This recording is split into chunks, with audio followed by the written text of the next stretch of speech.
Olá pessoal, tudo bem? Hoje eu venho aqui para falar um pouquinho sobre as figuras de linguagem. É um conteúdo que eu não pude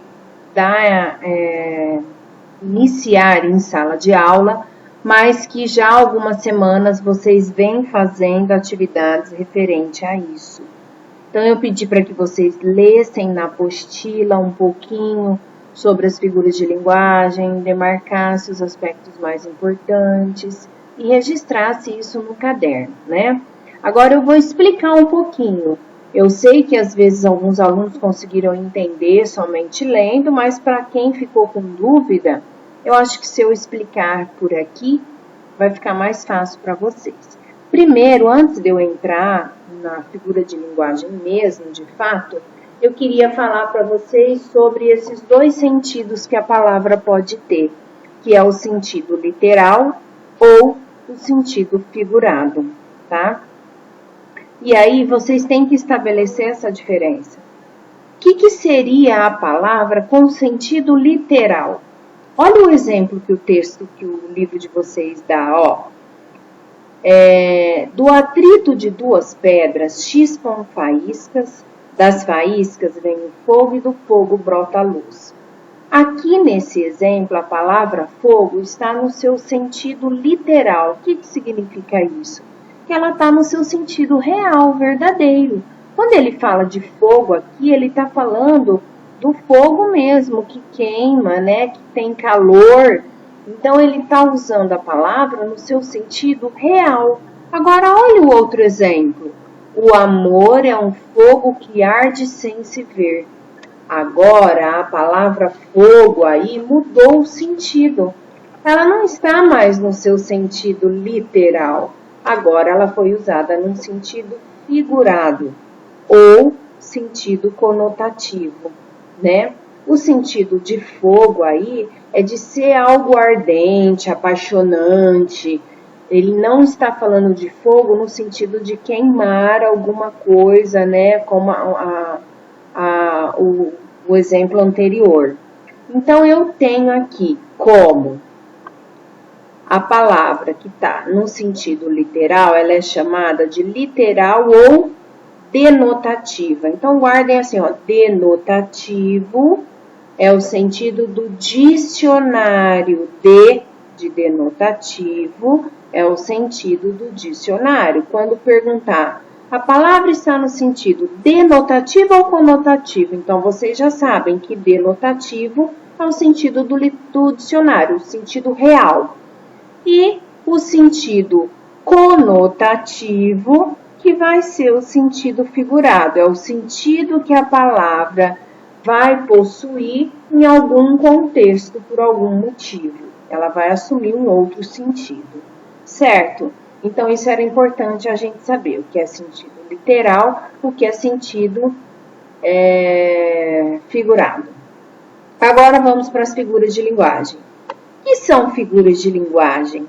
São os recursos expressivos que nós usamos para dar beleza, ênfase ao significado de um texto. E por que a gente está vendo tanto figura de linguagem? Porque nós vamos começar a estudar os poemas. E a maioria dos poemas são construídos com figuras de linguagem. A figura de linguagem é muito importante na construção dos poemas. Por isso que antes de nós começarmos a produzir poemas, a interpretar poemas, nós precisamos conhecer as figuras de linguagem, tá? Então, é essa a função da figura. Dar ênfase a um significado, realçar, embelezar, e elas são usadas muitas vezes nos poemas, tá? A primeira figura de linguagem que apareceu aí para vocês foi a personificação ou prosopopeia. O que seria essa figura de linguagem? Essa figura de linguagem é quando eu atribuo características de seres racionais a seres irracionais. Por exemplo, quando eu digo assim, ó, a lua falava com as estrelas. Lua, falar é característica de ser racional. E eu atribuí a lua, que era um ser irracional. Então, nesse trechinho aí, eu tenho uma personificação ou prosopopeia. São os dois termos significam a mesma coisa. É que alguns livros trazem como personificação, outros como prosopopeia. Olha o exemplo do livro, ó. O cipreste inclina-se em fina reverência. Cipreste não tem como inclinar-se. Inclinar-se é característica de ser racional, mas foi atribuída ao cipreste, que era um ser irracional. Quando eu atribuo características de seres racionais a seres irracionais, eu estou usando então a personificação. Muito bem. A segunda figura de linguagem que apareceu aí foi a comparação. Como o próprio nome diz, a comparação é quando eu estabeleço uma comparação entre duas coisas, ou por semelhança, né? Ou por terem algo em comum. E aí, toda vez que eu uso a figura de linguagem comparação, eu estabeleço essa comparação usando o termo como. Então, fica fácil de identificar. Olha o que tem aqui, ó. Eu faço versos como quem chora. Ó, tá comparando o fato dele fazer versos com as pessoas que choram. É semelhante a maneira como ele constrói os versos das pessoas que choram. E aí ele usa o termo como. Então, aqui nesse trecho tem uma figura de linguagem chamada comparação. Eu posso dizer assim também. Ele é veloz como um avião. Ó, eu comparei a velocidade dele com a velocidade do avião e usei o termo como. Então, aí eu também tenho uma figura de linguagem chamada comparação. Tudo bem? Vamos para o próximo. Aí vem a metáfora. A metáfora, pessoal, também consiste em estabelecer uma relação de semelhança, uma comparação. Só que nós falamos que a metáfora, ela estabelece uma comparação implícita. Por quê? Porque não fica claro. E na metáfora, vocês vão perceber que toda vez que ela aparece, eu vou dizer que algo é a outra coisa, e não que ele é como. Né? Eu não vou usar mais o termo como, porque o termo como se refere à comparação. Aqui eu vou dizer que é. Olha o exemplo. Meu coração é um almirante louco. Na verdade, eu estou comparando a maneira de ser do coração com um almirante louco. Eles são semelhantes, então eu estou comparando.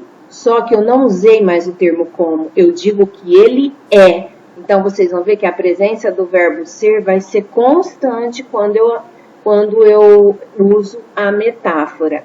Eu poderia usar como exemplo aí também, se eu dissesse assim, ela é uma flor. Na verdade, eu estou comparando ela com a beleza da flor, com a sensibilidade da flor, com o cheiro, né? O fato de ser cheiroso. Então, eu estou fazendo uma comparação implícita, porque ela não está clara dentro da frase, mas implicitamente eu percebo que existe uma comparação. E usando sempre, vocês vão ver, o verbo ser. Quando eu encontro algo desta forma, então eu estou falando de metáfora. Vamos para a próxima. A próxima que apareceu aqui é aliteração. O que seria a aliteração? A aliteração é uma repetição de um som de uma consoante, muitas vezes para dar ritmo, né? Essa repetição dessa consoante, quando eu percebo que há essa repetição, é que foi feito o uso da aliteração. Então, olha aqui, rato, rói, roupa, rói, rapa, rei, morro. É a repetição da consoante, a aliteração. Quando eu falo, né, o rato roeu a roupa do rei de Roma, há uma repetição da consoante R. Então, ali eles fizeram o uso da aliteração, certo? Vamos agora para a assonância. A assonância é a repetição da vogal. A aliteração é a repetição da consoante. A assonância é a repetição da vogal. Talvez para realçar o som, né? Causar um ritmo também. Olha o exemplo, ó. Imece que enlouquece, estremece e quermesse. Olha quantas vezes ele repetiu a vogal E. Essa repetição da vogal é o que nós chamamos de assonância. A próxima é onomatopeia. Essa já é conhecida de vocês, né? Aquela que muitas vezes aparece nos quadrinhos, mas que também pode ser usada nos poemas, tá? Então, é quando eu faço a representação de um som. Aí eu usei a onomatopeia. Tic-tac, tic-tac, do relógio. Onomatopeia. Toque, toque, toque. Bateram na porta. Ó, o toque, toque, toque é a representação do som. Então, onomatopeia. Certo? Representação de um som. Depois vem aqui a paranomásia. A paranomásia nada mais é do que usar palavras semelhantes ou relacionadas à escrita ou relacionadas ao som. Olha o exemplo. Cédula, célula, súmula, sílaba, levando, tocando. Perceberam? Parece que a gente faz uma rima, né? Quando eu uso essa repetição de palavras, né, com sons que se assemelham ou a grafia, eu estou falando da paranomásia. Outra figura que apareceu aí foi a hipérbole. A hipérbole é aquela figura onde nós vemos o exagero realçado, né? Falamos algo exageradamente.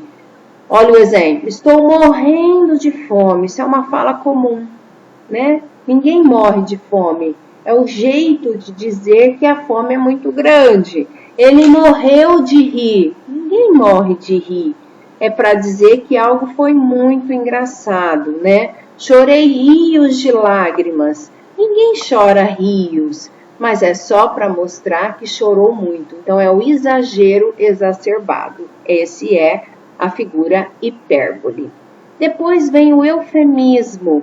O eufemismo é a figura de linguagem que suaviza um termo que é desagradável. E às vezes falar aquele termo choca, machuca. Então a gente tenta suavizar um termo para não ficar muito grosseiro, né? Então, por exemplo, se eu dissesse assim, ó, ele partiu desta para melhor. Eu estou dizendo que ele morreu. Mas às vezes é difícil você olhar para a pessoa e falar, o fulano morreu. Mas partiu desta para melhor, eu tento suavizar o termo para não machucar tanto ao ouvir, né? Eu posso dizer também, ele faltou, ó, tem até esse exemplo aqui, ele nunca faltou com a verdade. Significa que ele nunca mentiu, nunca faltou com a verdade, então ele nunca mentiu. Ou, se eu dissesse, ele sempre falta com a verdade, para não dizer que ele é um mentiroso, né? Então, quando eu uso expressões que suavizam os termos, são chamados de eufemismo. Muito bem, e aí nós encerramos essa parte de figuras de linguagem aí. Espero que vocês tenham entendido. E eu vou deixar como atividade para vocês fazerem os exercícios 9, ABCD, 10, o 10 aí, o 11, o 12 e só, tá? Aqui do exercício 10, deixa eu olhar aqui no meu livro que é mais fácil. Não precisa copiar os textinhos não, viu, gente? Copia lá o enunciado da 10, põe letra A, responde, letra B, responde, letra C, responde. É só para identificando, tá bom? Um beijo, fiquem com Deus. Estarei à disposição de vocês amanhã no horário de aula. Qualquer dúvida, só me amanhã não, né? Hoje, desculpa, no horário de aula.